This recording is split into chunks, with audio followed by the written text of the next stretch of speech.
Church অনেকে ভাবে চার্চে গেলে ভালো বিয়ে পাওয়া যায়, চার্চে গেলে টাকা পাওয়া যায়, চার্চে গেলে কম্বল পাওয়া যায়, চার্চে গেলে অনেক চাকরি পাওয়া যায়। আজকে আমি ঈশ্বরের বন্ধুত্বের বাক্যের বিশেষ কেন আমরা চার্চে যাব, কেন আমরা চার্চ আমাদের জীবনে গুরুত্বপূর্ণ, চার্চে আমাদের অংশটা কি, কেন আমরা চার্চ আমাদের জীবনে গুরুত্বপূর্ণ এবং আমাদের গুরুত্বটা সেখানে কি। মথিলিখিত সুসমাচার 18 অধ্যায় 19-20 পদ সবাই জানি, 2 থেকে 3 জন যেখানে উপস্থিত হয় সেটাই চার্চ হলে। কিন্তু ঈশ্বরের বাক্যের পূর্বের দিন আমি বলেছি এটা চার্চ নয়, সেটাতে ঈশ্বর তিনি বলছেন আমি প্রার্থনা শুনবো। সেখানে বলে চার্চ ঈশ্বর বলছেন 2 থেকে 3 জন যেখানে একত্রিত একচিত্তভাবে এক মন নিয়ে প্রার্থনা করে সেই প্রার্থনা আমি শুনবো। Church very powerful. তার জন্য দানিয়েল তিনি জানলা খুলে তিনি সারাদিনে তিনি 3 বার তার অফিস কাজের মধ্যে 3 বার জানলা খুলে তার চার্চের দিকে মুখ রেখে তিনি প্রার্থনা করতেন যে church is the very powerful. গাধা ঘোড়া দুজন হেঁটে যাচ্ছে, হেঁটে যেতে যেতে হঠাৎ ঘোড়াটা হাঁটছিল, হাঁটতে গাধাকে দেখে তার বন্ধু গাধাকে দেখে থেমে গিয়ে দুজনের কথা হচ্ছে, গাধা আর ঘোড়ার কথা হচ্ছে। ঘোড়া বলছে দেখ আমি সংগ্রামের সময় একমাত্র সৈনিক, আমি দৌড়ে যুদ্ধক্ষেত্রে পৌঁছাই, আমি রাজাদেরকে বহন করি, বড় বড় লোকদেরকে বহন করি, বিয়ে হলে আমার উন্নত জায়গায় আমি বরবউকে টেনে টেনে নিয়ে যাই আমার রথের জায়গা করে আমার জন্য। আমি গাধা, আমি গাধা নেই, আমি ঘোড়া, অনেক দৌড়াতে পারি তাড়াতাড়ি, যুদ্ধক্ষেত্রে, কর্মক্ষেত্রে, প্রতিটি জীবনের আনন্দের ক্ষেত্রে আমি ঘোড়া। তখন গাধা বলছে ভাই তুই আমাকে এমন হাসালি না, যান্ত্রিক যুগ,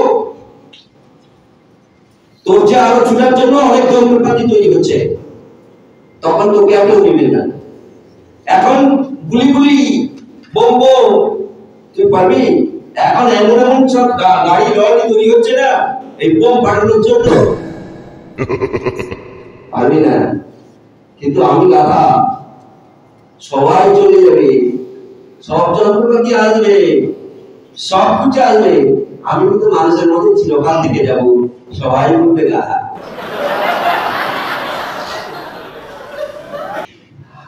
মামা ভাগ্নে দুজন হঠাৎ কথা বলতে বলতে মামা বলছে আমি এমন বন্দুক লাগাই না, একটা আমার বুঝে একটাও মিস যায় না। তখন ভাগনা বলছে চলো মামা তাহলে শিকার করি। মামা ভাগ্নে বেরিয়েছে শিকার করতে, বেরিয়ে হঠাৎ পাখির ছাপ করে উড়ে যাচ্ছে। তখন ভাগনা বলছে মামা লাগাও, বলছে হ্যাঁ লাগাই। গুলি তো করতে গেছে, গুলি চলে গেছে, ঠাই হয়ে গেল। বলছে ভাগনা বলছে মামা একটাও তো পাখি পড়লো না। বলছে তোর মতো গাধা পৃথিবীতে কেউ নেই। এখন জানিস মানে বন্দুকের গুলি খেয়েও পাখিরা পড়ে নেই, এর চেয়ে আশ্চর্যজনক কিছু হতে পারে? এক্লেসিয়া চার্চ হচ্ছে আজকে মিশন চার্চ বা এক্লেসিয়া চার্চ, তারাই চার্চে আসবে যারা বলাও বা ঈশ্বরের জন্য তারা তাদের সমাজ থেকে, পরিবার থেকে, বিভিন্ন প্রতিবন্ধকতা থেকে বেরিয়ে এসে প্রভুর গৌরব করে একত্রিত একই জায়গায়, সেটাই হচ্ছে চার্চ। চার্চ এটা স্মুথ জায়গা নয়, এটা মসৃণ জায়গা নয়। আপনি পাহাড়ে যারা ওঠে, পাহাড়ে উঠে যাওয়ার পরে তারপরে পাহাড়ের উপরে থাকলে খুব দেখতে খুব সুন্দর লাগে, চারিপাশটি দেখতে অনেক সুন্দর লাগে, আর নিচের সবগুলোকে ছোট ছোট ছোট ছোট লাগে। এবং সেই জায়গাটা উঠে যাওয়ার পরে আপনারা মনে হবে যে নিচে নেমে সেখানে চুপচাপ থেকে যাই, কারণ দৃশ্য এত সুন্দর দৃশ্য। চার্চ ঠিক একই প্রকার, এই একটা স্টেপস ক্রিটিক্যাল স্টেপস নিয়ে উঠতে হয়। এবং যখন আমাদের মধ্যে অনুভূতি আসছে তার মোবাইল যে সুন্দর, তখন আমরা ব্যাক করি। কিন্তু যারা কোনো উদ্দেশ্য ভাবে আসে, চার্চ অনেকে ভাবে চার্চে গেলে ভালো মেয়ে পাওয়া যায়, চার্চে গেলে টাকা পাওয়া যায়, চার্চে গেলে কম্বল পাওয়া যায়, চার্চে গেলে অনেক চাকরি পাওয়া যায়, চার্চে গেলে অনেক কিছু পাওয়া যায়, যা এই উদ্দেশ্য নিয়ে আসে। তারা সেই আনন্দের জায়গাটাকে স্পর্শ করতে পারে না, যার ফল যখন তারা নিজে হয়ে যায়। এরপরে শাস্ত্রের কিছু সঙ্গে আমরা পড়েছি তারা ঈশ্বরকে জেনে ভুলে যায়। আমাদের জীবনে চার্চের গুরুত্ব কি? প্রথম বিষয়ে লক্ষ্য রাখি, 1, 2 থেকে 3 জন একত্রিত হওয়া সেটা চার্চ হলে সেটা নিশ্চিত করেছি পূর্বের দিকে। প্রথম বিষয় গেমিং গডস ফেভার, ঈশ্বরের অনুগ্রহ, ঈশ্বরের আশীর্বাদ পাওয়ার লক্ষ্যে চার্চ হচ্ছে ঈশ্বরের সকল প্রতিশ্রুতি আমাদের জীবনে, ঈশ্বরের আশীর্বাদ আমাদের জীবনে, ঈশ্বরের অনুগ্রহ আমাদের জীবনে, এগুলোকে আমার জীবনে পাওয়ার একটি বিশেষ জায়গা হচ্ছে চার্চ। তাই চার্চ যে ইম্পর্টেন্ট আমাদের জীবনে। যদি ঈশ্বরের অনুগ্রহ পেতে চাই, ঈশ্বরের প্রতিজ্ঞা আমাদের জীবনে পূর্ণ কেটে যাই, যদি চাই চার্চ আমাদের জীবনে একটা বিশেষ আশীর্বাদের কারণ হয়ে উন্নতির কারণ হয়ে, তাহলে চার্চ আপনার জীবনে গুরুত্বপূর্ণ। দ্বিতীয়, church is the living body. অনেকে সমাজের উপরে চাপিয়ে দেয়, তাদের কিসব কাপড় দিয়ে দেয়, তাদের নাম কিসব মানসিক টানসিক করে।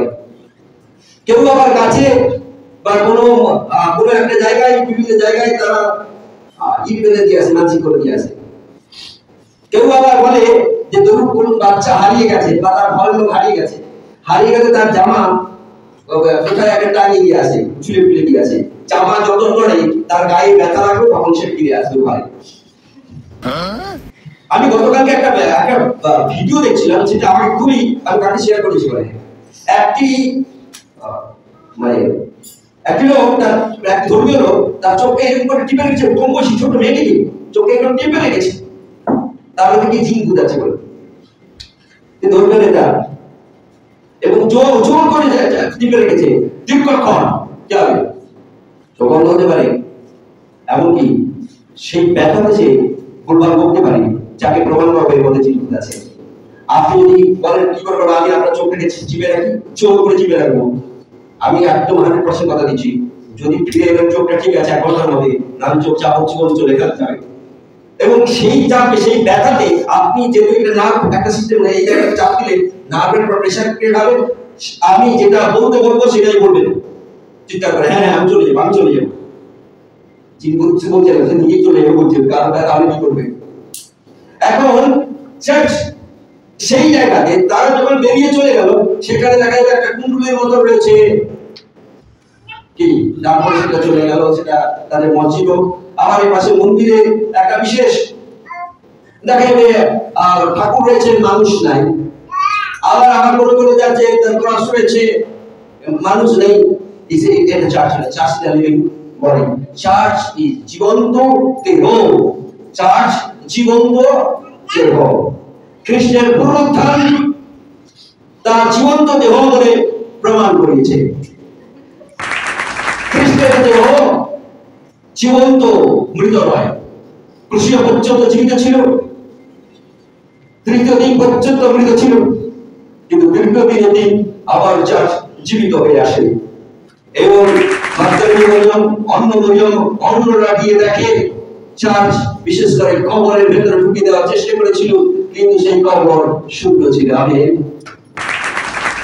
Church is a living body, এবং সেই লিভিং বডি আমরা যারা চার্চে আসি, ব্যাপটিজম নিই, পূর্বের দিন আমি শেয়ার করেছিলাম একটি বড় বিষয় নিয়ে, যে তার বডিকে ভাব জরুরি। এবং সেই চার্চের লিভিং বডি অংশীদারি হওয়ার জন্য আমরা প্রভু ভোজ নিই, এর মানে প্রভু রক্তের আর দেহের অংশীদারি। Is a very important role in the church. তাই এই লিভিং বডির অংশীদারি আমরা পাই। Church is a living body, not a dead body.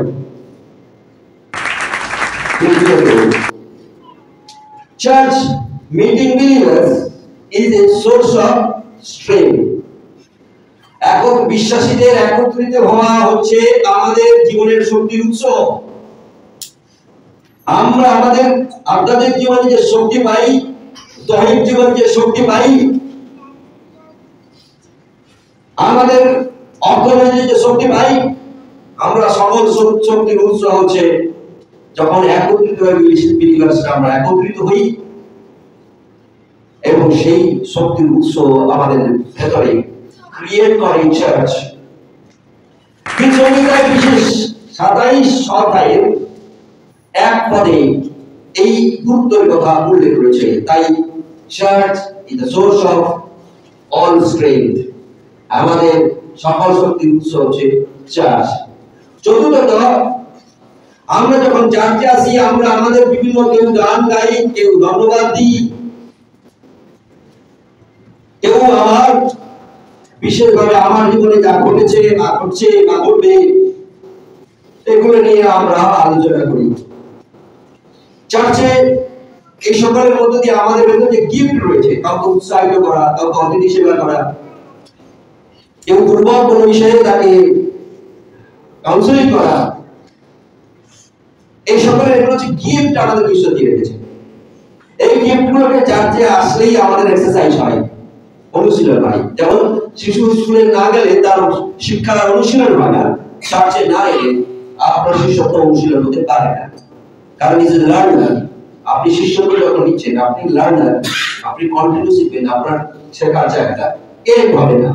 পঞ্চমত, লোকবিলিত সুসমাচার বিশেষ 6:40 পদে উল্লেখ করেছে যেন আমরা ঈশ্বরের প্রেম আমাদের সন্তানদেরকে যেন শেখাতে পারি। আপনাকে আপনার প্রেম দেখে ঈশ্বরের প্রতি আপনার সন্তানেরা আপনার ঈশ্বর সৃষ্টিকর্তার প্রতি তিনি আকৃষ্ট হবেন। আপনার মৃদুতা দেখে আপনার সন্তানরা সে মৃদু হবে। তাই চার্চ এমন একটা টিচিং প্লেস, এমন একটা শিক্ষার জায়গা যে ঈশ্বরের প্রেম শেখার জায়গা। আপনাকে দেখে আপনার ছেলে মেয়েরা ঈশ্বরকে প্রেম করবে, আপনাকে দেখে আপনার ছেলে মেয়েরা যে যারা মূল স্রোত থেকে বিচ্ছিন্ন হচ্ছিল তারা মূল স্রোতে দেবে, কারণ শুধু আপনার যে চার্চের প্রতি প্রেম তাদেরকে ফিরে আসতে সাহায্য করবে। চার্চ ষষ্ঠম বিষয় যে চার্চ গালাতের পুস্তক 6:2 পদে উল্লেখ করেছে আমরা যেন পরস্পরের বোঝা বহন করি, আমরা যেন পরস্পরের বোঝা যেন বহন করি। একজনের কঠিন পরিস্থিতিতে আমি শুনলাম আমার সামর্থ্য রয়েছে, আমি তাকে সাহায্য করলাম। চার্চ যেন bear each other burden, April 7। Hebrew 10:25 পদে কি বলছে পড়ে, এবং আপনারা সমাজে সভাস্থ হওয়া পরিত্যাগ না করি। ওকে, সমাজে সভাস্থ যেন পরিত্যাগ না করি। ঈশ্বর যিনি প্রেয়ারের যে সভা দিয়েছেন, সমাজ এই সমাজে তো এটা ঈশ্বরের নির্দেশ, শব্দ এটা ঈশ্বরের নির্দেশ যেন সভাস্থ জায়গা যেন কি না করি, পরিত্যাগ না করি। এখন চলে এই চার্চে গেলে আমরা চার্চের জন্য আমরা কি করতে পারি, এগুলো আমরা জানলাম যে এক্লেসিয়াস বা চার্চ। এক্লেসিয়াস চার্চ, চার্চ মানে হচ্ছে এই জগৎ থেকে আমরা কলম পেয়েছি বা আহ্বান পেয়েছি, পৃথকীকৃত হয়েছি এই জগৎ থেকে, এটা হচ্ছে চার্চ। আপনি যদি জগৎ থেকে পৃথকীকৃত হয়েছেন এবং একত্রিত হন একটি জায়গায়, নির্দিষ্ট কমন জায়গায়, কমন প্ল্যাটফর্ম, আর সেই জায়গাটাকে বলা হয় চার্চ। এখন আমাদের রোল কি রয়েছে চার্চে? নেহেমিয়ার রোল কি ছিল চার্চে? নেহেমিয়ার রোল কি ছিল চার্চে? এখন সেই নেহেমিয়া চার্চের মধ্যে ছিলেন না। নেহেমিয়া তিনি শোষণ রাজধানী একটি ইরাকের একটি বিশেষ জায়গাতে তিনি শোষণ রাজধানীতে ছিলেন। জেরুসালেমে ছিলেন না, মানে ইসরায়েলে ছিলেন না। তিনি এই শোষণ রাজধানী, সেখানে মুসলিম কান্ট্রি, সেখানে তিনি শাস্ত্রে লেখা রয়েছে শেষ জায়গাতে তিনি পানপাত্র বাহক ছিলেন। এর মানে তিনি মদ রাজ দরবারে রাজার কাছে যারা সাক্ষাৎ করতে আসতেন তিনি মদ দিয়ে আপ্যায়ন করতেন। এর মানে এইসব বলবে রাজার ঘরে একটু ভালো মদ, এবং তাই রাজা যখন খেতে চাইতেন তিনি ও মদের পানপাত্রটা তিনি পৌঁছে দিতেন প্রস্তুত করে, রাজা কোনটা কখন কোন সময়টা পছন্দ করতেন। এবং তিনি সেই রাজদরবারে তার এই চাকরিটা খুব উন্নত মানের চাকরি নয়, কিন্তু রাজার প্রতিদিন রাজার মুখ দেখবার একটা সুযোগ, একটা অদ্ভুত সুযোগ নেহেমিয়ার ছিল। আজকে এই নেহেমিয়া তিনি অনেক সময় বিশেষ করে ইসরায়েল থেকে অ্যারেস্ট করতো এই রাজা, যারা সেই বন্দি দশা থেকে বেরিয়ে আসতো তাদের সঙ্গে তিনি কথা শুনতেন। কিসের কথা শুনতেন? তোর বাড়ি কোথায়, তোর বাড়ি থেকে কি এত শুনতেন না, নেহেমিয়া শুনতেন তুমি কি সেই ইসরায়েল বা ওই জেরুসালেম থেকে এসেছো, তুমি কি জানো জেরুসালেমের ঘটনা কি, ইত্যাদি ইত্যাদি। তিনি জেরুসালেমের ঘটনা শুনতেন, শাস্ত্রে সেই ইতিহাস পাওয়া যাচ্ছে। তিনি অন্য কিছু শুনতেন, তিনি শুনতেন তার চার্চ কি পরিস্থিতিতে রয়েছে, এবং তিনি শুনলেন চার্চকে ভেঙে দিয়েছে, আগুনে পুড়িয়ে দিয়েছে, তছনছ করে দিয়েছে, সেখানে কোনো যাজক নেই, যাজকেরা ভয় পালিয়ে গেছে, লোকেরা একত্রিত আর হয় না, চার্চ নেই, ভগ্নচূর্ণ। কোথায় একত্রিত হয় না? ঘরের পেছনে পেছনে বলেন ওই যেখানে চার্চ বিল্ডিং ছিল, তার গোটা কনস্ট্রাকশন ছিল, তার সেখানে আর কেউ আসে না, ভয় আসে না, যাজক নেই, যাজকেরা ছত্রভঙ্গ হয়ে গেছে, লোকেরা আর আসে না ওখানে, প্রত্যেকটি জায়গা পুড়িয়ে তছনছ হয়ে গেছে। এরপরে চলে এই চার্চের তার গুরুত্ব ছিল নেহেমিয়া। নেহেমিয়া জিজ্ঞেস করবার পরে এবারে চার্চের বিষয়ে তিনি জিজ্ঞেস করলেন, চার্চের বিষয়ে তিনি জিজ্ঞেস করলেন। নেহেমিয়া প্রথম গুরুত্ব দিলেন তিনি তার চার্চ, তিনি অনেক দূরে থাকার পরেও সেখানে তার অর্থ ছিল, খাবার ছিল, সম্পদ ছিল, এভরিথিং ছিল, কিন্তু এই অর্থ তাকে তার ঈশ্বরকে ভুলিয়ে দেয়। এই অর্থ সম্পদ এত আনন্দ তার মন ভুলিয়ে দেয়নি। সেই পরিস্থিতির মধ্যে, আনন্দের জায়গায়, সেই পরিস্থিতির মধ্যে তিনি শুনলেন, তিনি জিজ্ঞেস করছেন আমার চার্চের পরিস্থিতি কেমন রয়েছে। জিজ্ঞেস করলেন, আপনি কি জিজ্ঞেস করেন আপনার চার্চের পরিস্থিতি কেমন, ভেঙে গেছে না তছনছ হয়ে গেছে? এরকম অনেক চার্চে যারা দাবি করে বিভিন্ন ঘরে চার্চ চলে, এবং অনেক এরকম চার্চ চলেছে যাদের ঘরে জায়গা দিয়েছে চার্চ চলে, এই চার্চের কথা জিজ্ঞেস করার কোনো আমি কোথাও দেখতে পাচ্ছি না। নেহেমিয়া জিজ্ঞেস করলেন জেরুসালেমের চার্চের কথা, যেটা সকলে যেখানে একের অধিক যাজক ছিল, যেখানে বিশ্বাসীরা, ইসরায়েল লোকেরা, ঈশ্বরের লোকেরা তারা আসা যাওয়া করতো স্বাধীনভাবে। তিনি জিজ্ঞেস করলেন, জিজ্ঞেস করার পরে তিনি জানলেন তার দুরবস্থার কথা। জানার পরে চার্চের তিনি কি করতে আরম্ভ করলেন?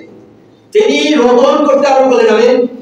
তিনি চার্চের খবর নেওয়ার পরে তিনি দেখবেন গেছেন, ঠিক আছে আমি জানি এদের ঈদের জন্য, ঈদের পাপের জন্য হয়েছে। নেহেমিয়া কাঁদতে আরম্ভ করলেন। নেহেমিয়া প্রশ্ন করার পরে, শুনবার পরে ভগ্ন ছোট চালকেরা ছত্রভঙ্গ হয়ে গেছে, আর কোনো লোকের আসে যাওয়া করে না, সব শেষ। সেই দুরবস্থা শুনে এত একটা নিম্নমানের একজন চাকরিকারী, একজন পানপাত্র বাহক, তিনি নিজেকে গর্ব করছেন আমি পানপাত্র, আমি মন্ত্রী নই, আমি মন্ত্রী পরিষদের মেম্বার নই, আমি কোনো কিছু দেখি না, আমি শুধু প্রত্যেকদিন দেখি লাল জল, কালো জল, নীল জল, রঙিন জল, সেটাই সরবরাহ করি, শাস্ত্রে উল্লেখ রয়েছে।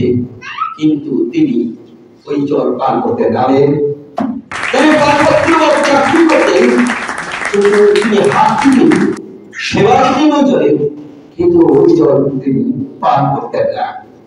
এবং তিনি শুনবার পরে, চার্চের বিষয় শুনবার পরে তার ভেতরে আসেনি ভেঙে পেটে ঠিক হচ্ছে, আমি তো পারবো না, এই জন্যই আমি যাই না, এই জন্যই আমি ছেড়েছি। আমি এই জন্যই চার্চকে পছন্দ করি না, আমি এই জন্যই যাইনি, আমি এই জন্যই গর্ব দেশে পালিয়ে এসেছি। বললেন না, তিনি কাঁদলেন। আর কি বললেন? তিনি শোক করলেন। শোক মানে বোঝেন? আপনার ঘরে যাকে আপনি সবচেয়ে বেশি ভালোবাসেন, সে যদি মারা যায় অথবা আপনার কাছ থেকে যদি পালিয়ে যায়, শোকটা কাকে বলে আপনি বুঝবেন? মারা যাওয়ার, চলে যাওয়ার পরেও, 10 বছর চলে যাওয়ার পরেও আপনার ভেতরে যখন সেই নাম সেটা মনে পড়ে, আপনার ভেতরে আগুন জ্বলছে, শোকের আগুন। আমার বাবা ছিল, আমার প্রতি করেছে, কিন্তু আজকে নেই। মনটা কেন কোনো একটা নাড়া লেগে যায় না ভেতরে? আপনি কাউকে বললেন না বা বলার কি শুনবে না, কারণ শোনার তার ইচ্ছে থাকবে না, কারণ এটা তার সাবজেক্টের মধ্যে পড়বে না, তাই তার ভালো লাগবে না। কিন্তু আপনার মনে নাড়া দেয় দুঃখের নাড়া। সো তিনি বিশেষভাবে যখন রোদন করলেন, শোক করলেন, শোকের পরে তারপরে শাস্ত্রে লেখা রয়েছে তিনি আর চুপচাপ থাকলেন না, স্টেপস নিলেন। চার্চের জন্য তিনি চার্চের কথা শুনলেন, শুনবার পরে তিনি কি করলেন? তিনি কাঁদতে আরম্ভ করলেন। আবেগ তার মধ্যে ভেতরে কাজ করেছে, একাই চোখের জল বেরিয়ে যাচ্ছে শোকে। তিনি স্টেপস নিতে আরম্ভ করলেন। কি স্টেপস নিলেন? তিনি উপবাস করলেন। স্টেপস। চার্চের জন্য আপনি আমি উপবাস করি, করেন? চার্চের জন্য উপবাস করেন? চার্চের জন্য উপবাস করলেন। আর কি করলেন? প্রার্থনা করলেন। চার্চের জন্য প্রার্থনা করছেন। তারপরে কি করছেন জানেন? ক্ষমা চাইছেন। আমার লোকেরা পাপ করেছে প্রভু, আমার লোকেরা তোমার বিরুদ্ধে, তোমার বিরুদ্ধে, তোমার মণ্ডলীর বিরুদ্ধে পাপ করেছে। আমার পূর্বপুরুষরা তোমার বিরুদ্ধে পাপ করেছে। আমি তোমার দাস হয়ে তোমার কাছে ক্ষমা চাইছি। তিনি বলেননি কিছু বলেননি। তিনি শুনবার পরে চার্চের দুরবস্থা শুনবার পরে তিনি কাঁদলেন, তিনি শোক করলেন, স্টেপস নিলেন, উপবাস। তিনি জানতেন উপবাস একমাত্র ঈশ্বর আমার প্রার্থনা শুনবেন। তিনি জানতেন ঈশ্বর একমাত্র তিনি ক্ষমা দেবেন যদি আমার উপবাস হয়। তিনি উপবাস করলেন, প্রার্থনা করলেন, বলেন স্বর্গের ঈশ্বর প্রতিজ্ঞাবদ্ধ তুমি, তোমার লোকেরা যদি মন ফেরে তুমি শুনবে। আজ আমি তার মধ্যে থেকে ফিরেছি। মা, আমি চার্চে প্রার্থনা করছি না, আমি এই যেখানে বহন করি সেই একটি বিশেষ বড় জাতির দেশে আমি এখানে দাঁড়িয়ে প্রার্থনা করছি। আমি তোমার চার্চের জন্য প্রার্থনা করছি। যে বিশ্বাসের ছত্রভঙ্গ হয়ে গেছে তাদের পাপের জন্য, আমার পূর্বপুরুষের পাপের জন্য তুমি ছত্রভঙ্গ করে দিয়েছো, তাদের জন্য আমি ক্ষমা চাইছি। তাদের পক্ষ নিয়ে আমি ক্ষমা চাইছি। শাস্ত্রের তাই উল্লেখ রয়েছে। এখন ঈশ্বর আমি তাদের পাপ স্বীকার করছি। উল্লেখ রয়েছে বিশেষভাবে 6 পদে, পাপ সকল স্বীকার করিতেছি, বাস্তবিক আমরা তোমার বিরুদ্ধে পাপ করিয়াছি, আমি আমার পিতৃপুর পাপ করিয়াছে। তার দোষরতাই ঈশ্বরের সেবক, ঈশ্বরের দাস, তিনি প্রিস্ট ছিলেন না নেহেমিয়া। তিনি প্রচারক ছিলেন না নেহেমিয়া।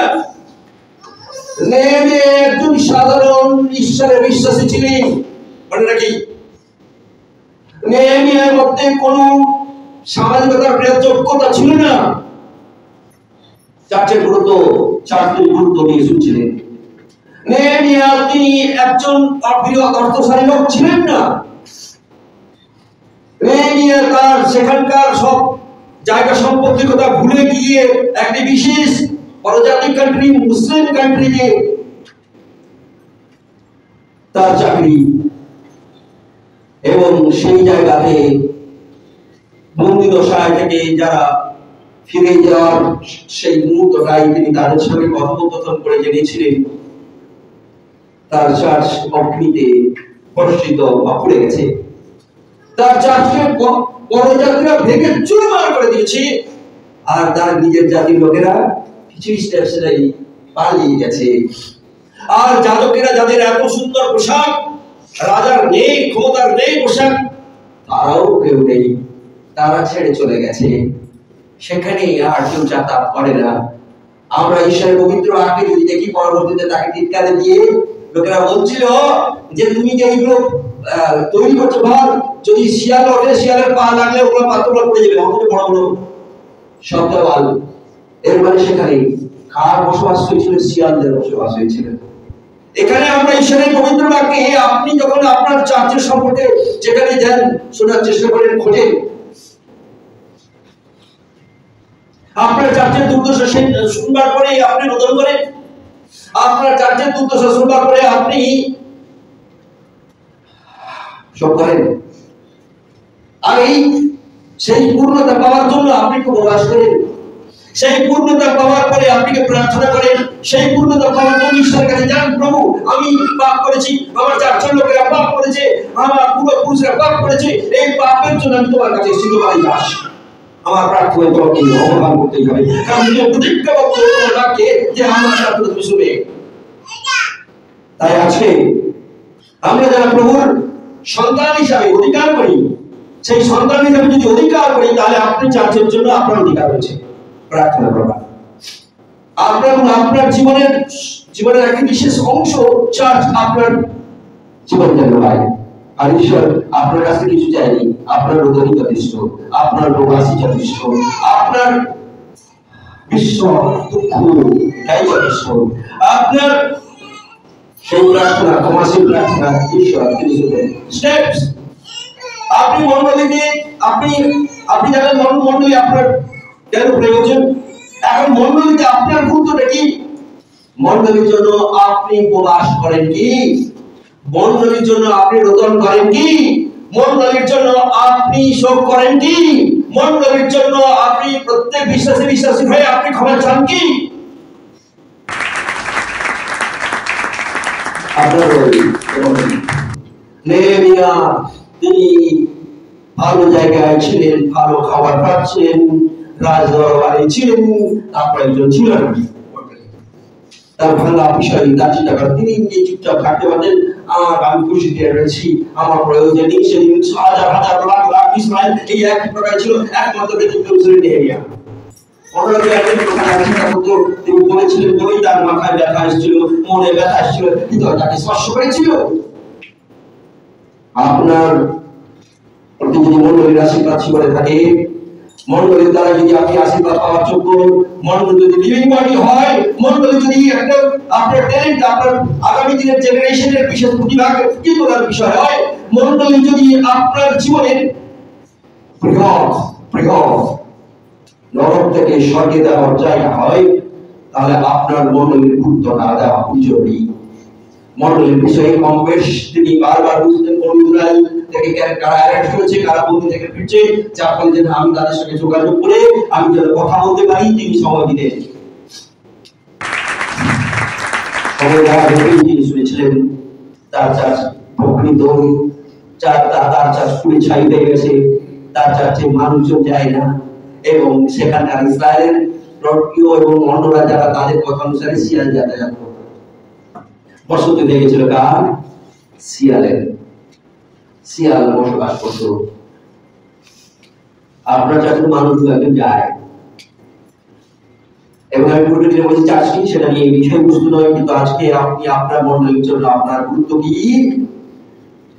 আপনি যদি লিভিং বডি অংশের অংশীদারি হন, আপনি যদি এই লিভিং বডির একদম বিশেষ একটা অংশ হন, আপনি যেখানে যাবেন আপনার চার্চের কথা জিজ্ঞেস করবেন, আপনার চার্চ কেমন রানিং হচ্ছে, কিভাবে চলছে, কি সমস্যা রয়েছে, আপনি শুনবেন।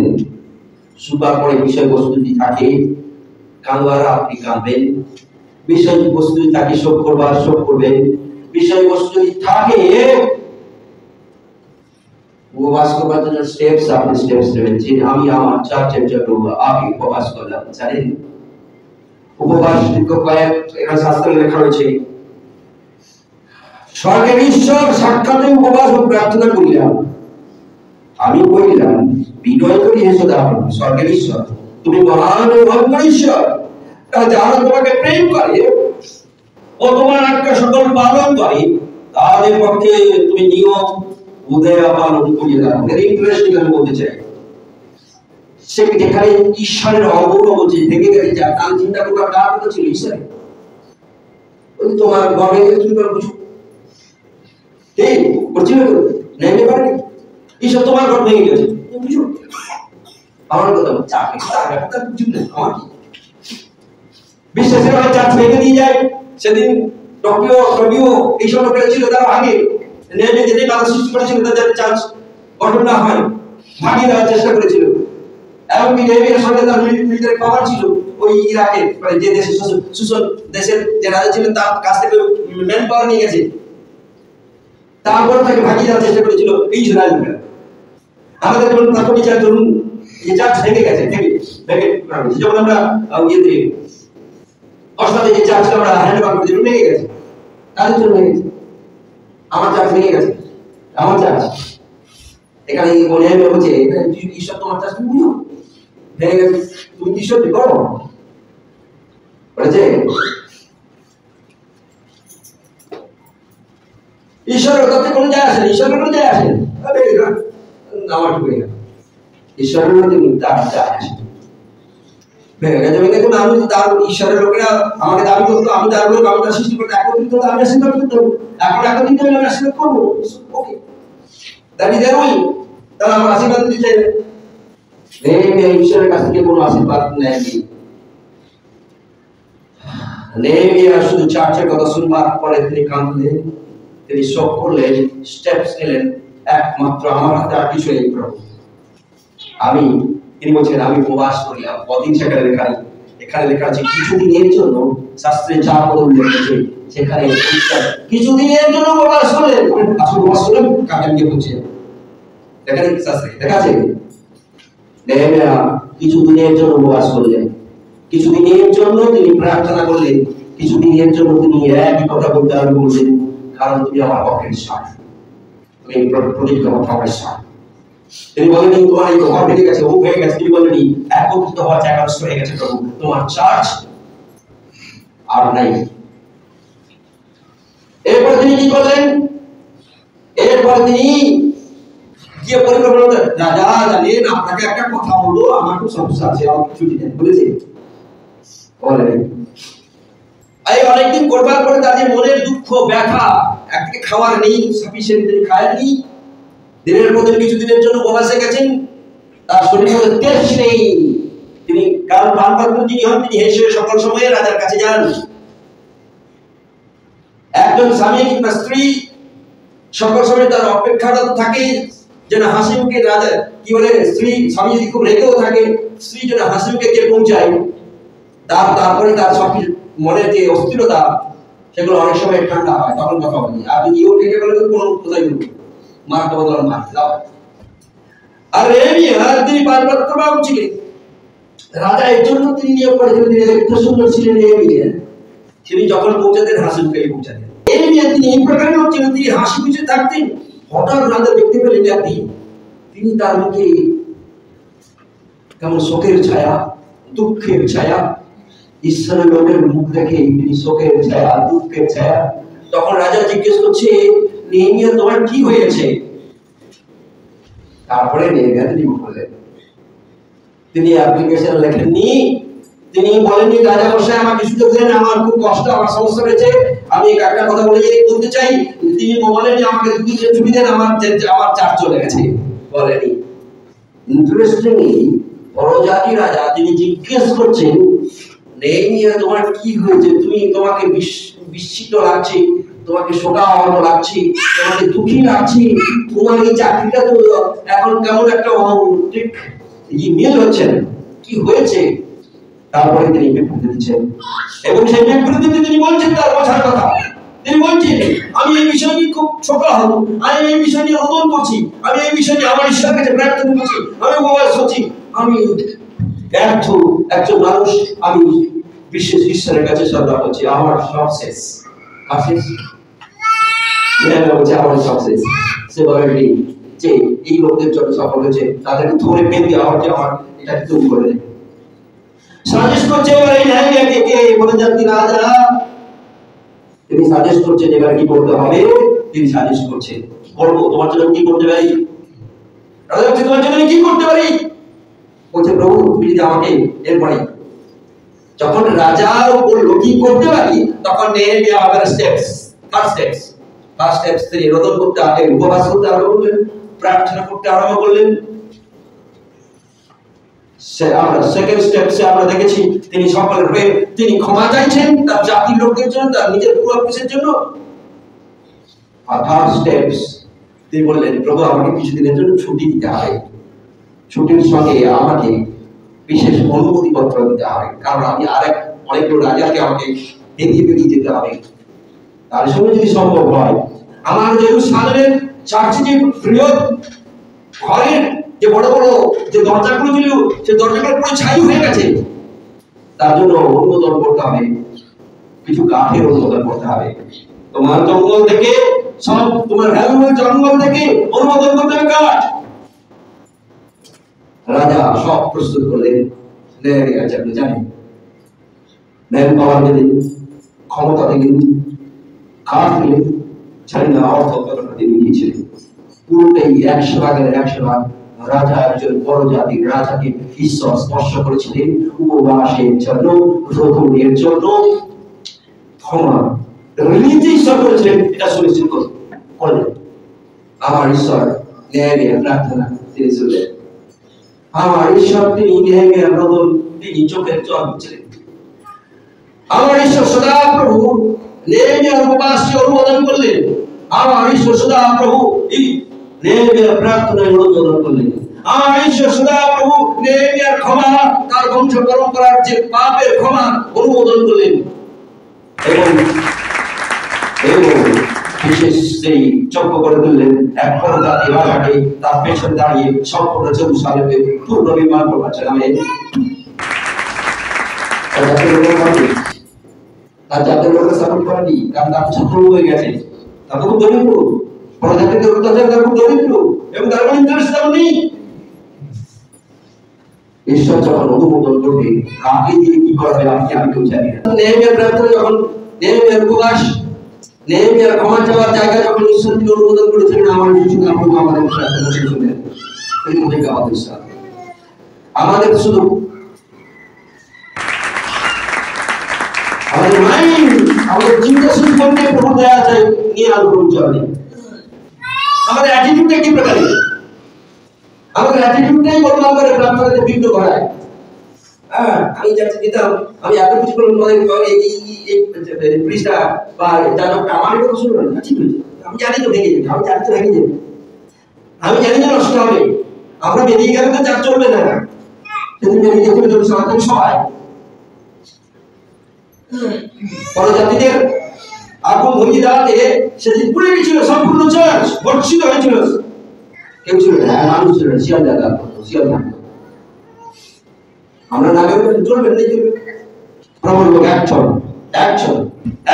আপনাদের মধ্যে কেউ যদি দাঁড়িয়ে ওঠে আর সেই দাঁড়িয়ে উঠবে শুনে শুনবার পরে দাঁড়াবে, শুনবার পরে শোধ করবে, শুনবার পরে স্টেপস নেবে, উপবাসে শুনবার পরে প্রার্থনা করবে, স্টেপস নেবে প্রার্থনায়, শুনবার পরে তার নিজের লোকদের জন্য, তার চার্চের বিশেষের জন্য, সকলের জন্য সে কি করবে? ক্ষমা চাইবে।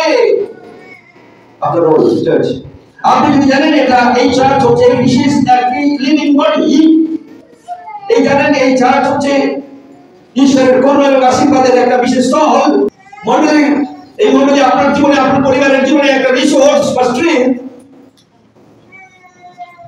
যদি এই মণ্ডলী জানেন যে আপনার প্রতিভাকে বিকশিত করার জন্য, আপনার জীবনে ঈশ্বর যে আশীর্বাদ করে যেটাকে বিকশিত করার জন্য একটি জায়গা, আপনি যদি জানেন যে এটা আপনার জীবনে ঈশ্বরের প্রতি প্রেম এবং সেই প্রেমকে যেন আপনার ছেলেমেয়েদের মধ্যে বর্তাক, চার্চ যদি জানেন এটা আপনার পরস্পরের বোঝাপড়ার জায়গা থাকে, এটা যদি জানেন এটা ঈশ্বরের নির্দেশ, সমাজস্থল ত্যাগ না করুন, তাহলে আপনি আপনার চার্চের জন্য শুনবার পরে আপনি কেঁদে উঠবেন, শোক করবেন, স্টেপস নেবেন, উপবাস, প্রার্থনা, ক্ষমা।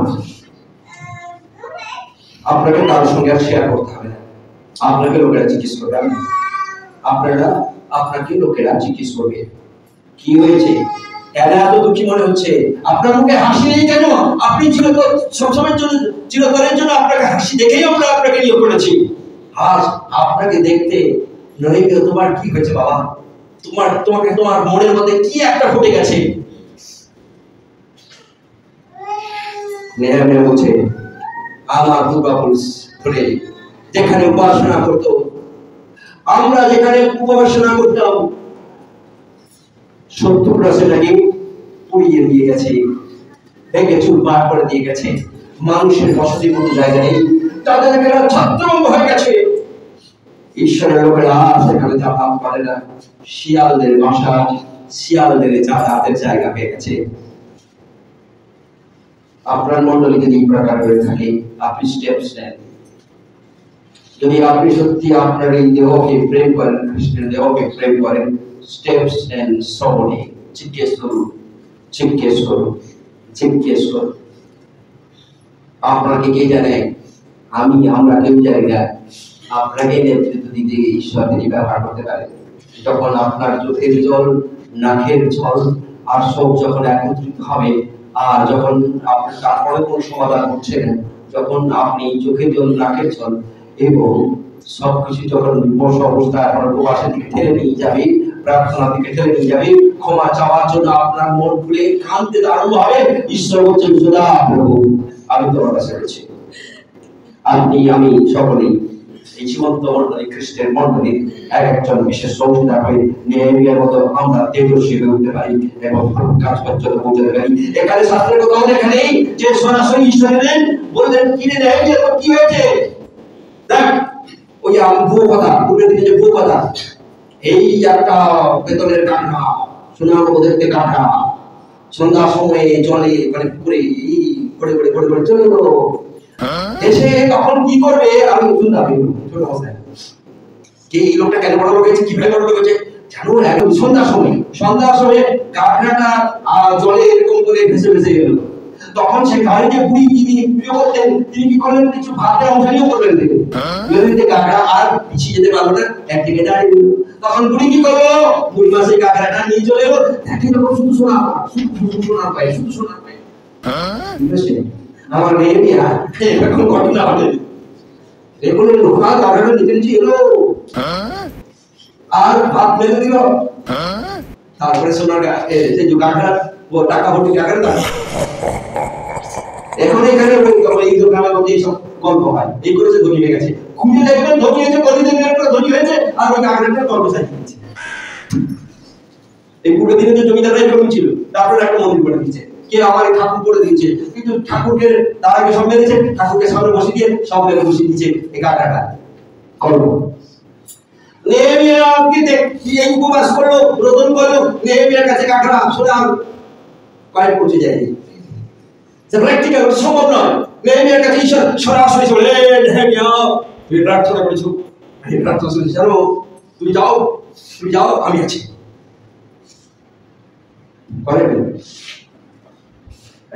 ভেরি প্র্যাকটিক্যাল, তিনি ম্যান পাওয়ার দিয়েছিলেন রাজা, ভেরি প্র্যাকটিক্যাল অর্থনৈতিক ক্ষমতা দিয়েছিলেন, ভেরি প্র্যাকটিক্যাল তাকে কাগজের উপরে, তখন তো কাগজ ছিল না, তখন তো কি বলে ওই ডাব গাছ পাতা, বিভিন্ন পাতার উপরেই রাজা স্বীকৃতিত্ব স্ট্যান্ডে এই তোমাকে পত্র দিলাম নিয়ে চলে এই পত্রে ক্ষমতা পেয়েছে। কাগজ করছি এইরকম পাতার পত্রে রাজার সিল মেরে দিয়ে তিনি হাঁটছেন। কোন রাজা দিয়েছিল, বড় রাজা দিয়েছিল, একই ঈশ্বর তিনি শুধু আপনার, তিনি আপনার আমার সকল প্রার্থনা শোনেন। কিছুদিনের জন্য তিনি রোদন করেছিলেন, কিছুদিনের জন্য উপবাস করেছিলেন, কিছুদিনের জন্য শোক করেছিলেন, কিছুদিনের জন্য তার জাতি তার নিজের সকলের ক্ষমা ভিক্ষা চাইছিলেন ঈশ্বরের কাছে। ঈশ্বর ব্যবহার করলেন নেহেমিয়ার জীবনে, তৈরি করলেন পূর্ণ নির্মাণের সাহায্য করলেন জেরুজালেমকে। ঈশ্বর আপনাকে ব্যবহার করবেন, আপনার কেমন উপবাস কেমন, ক্ষমা চাওয়া কেমন, সেটাই উপরে নির্ভর করবে আপনার মণ্ডলী, আপনার জন্য বৃহৎ দেবে।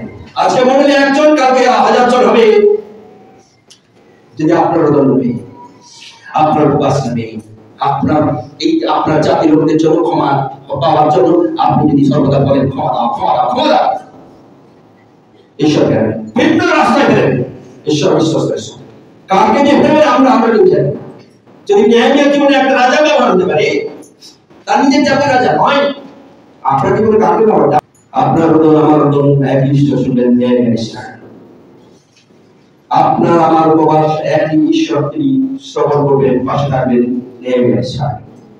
আপনার সকলের ব্যথা, দুঃখ, যন্ত্রণা, পাপ, অত্যাচার যা কিছু হয়েছে এই পাপের পক্ষে দাঁড়িয়ে আমরা যখন নেহেমিয়া ঈশ্বরের কাছে যাই, ঈশ্বর তিনি আমাদের পূর্বপুরুষ, আমাদের সকল মণ্ডলীর পাপের তিনি ক্ষমা করবেন। ঈশ্বরের কাজ, এটা ঈশ্বরের ঘর থেকে গেছে আমার চাইছে, এটা নেহেমিয়ার ইচ্ছা ছিল, কারণ ঈশ্বরের ঘরটা কোনো নেই।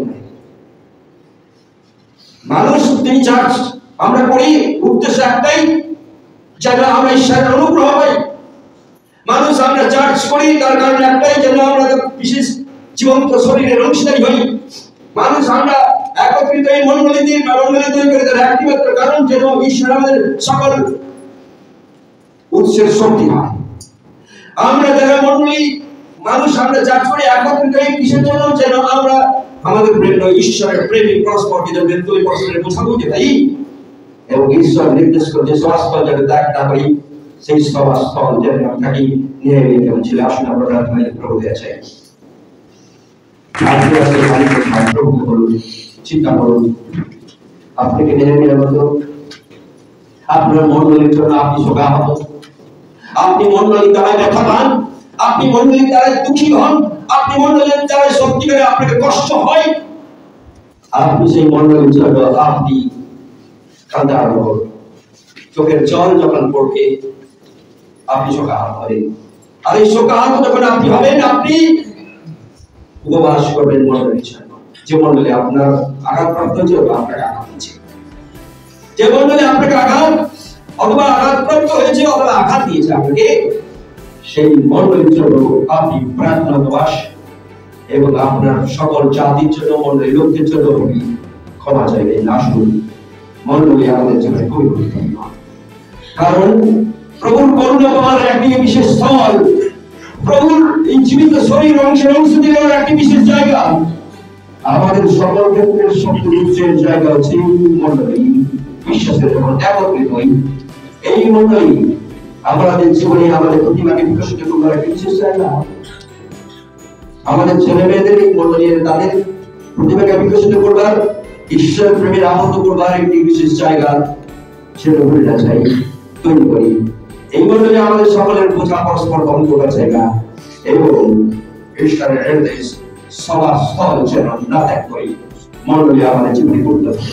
প্রিয়জন, মণ্ডলীর জন্য কাঁদুন, মণ্ডলীর জন্য শোক করুন, মণ্ডলীর জন্য উপবাস করুন, মণ্ডলীর জন্য প্রার্থনা করুন, মণ্ডলীর জন্য ক্ষমা চান, মণ্ডলীর লোকদের জন্য, আপনার পরিবারের জন্য, আপনার পরিবারের লোকদের জন্য, আপনার মণ্ডলীর লোকদের জন্য, আপনার মণ্ডলীর বালক, আপনার মণ্ডলীর প্রিস্ট, আপনার মণ্ডলীর ফাদার, আপনার মণ্ডলীর যার নেতৃত্বে রয়েছে প্রত্যেকের জন্য ক্ষমা চান।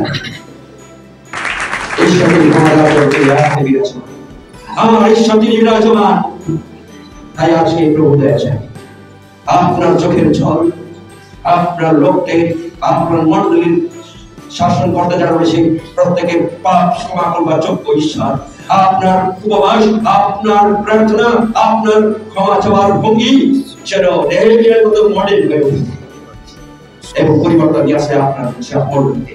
আসুন আমরা প্রভু দয়া চাই, করুণা চাই, প্রার্থনা মুখ খুলে একসঙ্গে প্রভু দয়া চাই। যদি আপনি মনে করছেন আপনি অপরাধী পাপী, নেহেমিয়া প্রথমে বলছেন প্রভু আমি পাপী, আমি অপরাধী, ক্ষমা চাই, আপনি আজকে ক্ষমা চাই প্রভু কাছে। প্রভু আমি অপরাধী, আমি পাপী, আমি ক্ষমা চাইছি তোমার কাছে। আমার বাবা, আমার বিশেষ মণ্ডলীর প্রিয় পরিবারের বিশ্বাসীর জন্য ক্ষমা চাইছি, এরা পাপ করেছে, আমি ক্ষমা চাইছি তাদের পক্ষে। আমার পূর্বপুরুষ পাপ করেছে, প্রভু ক্ষমা চাইছি। প্রভু তিনি প্রার্থনা শ্রবণ করবেন আজকে, আপনার মণ্ডলীকে উত্তরোত্তর বৃদ্ধি করবে, এটা ঈশ্বরের ইচ্ছে, এটা ঈশ্বরের অভিপ্রায় এবং যার ফলস্বরূপ আপনার এই মণ্ডলীর করুণা আপনার জীবনে, আপনার আগামী পরিবারের জীবনে করতে থাকবে। আপনার মণ্ডলীর বিশেষ এই জীবিত দেহের অনুসারী হতে পারবেন, আপনার পরিবার বিশেষ শক্তির উৎস হয়ে উঠবে। এই মণ্ডলী আপনার জীবনের ছেলে মেয়েদেরকে তাদের বিশেষ প্রতিভাকে বিকশিত করবার এবং ঈশ্বরের প্রেমে করবার একটি বিশেষ কারিগরি জায়গা করবে।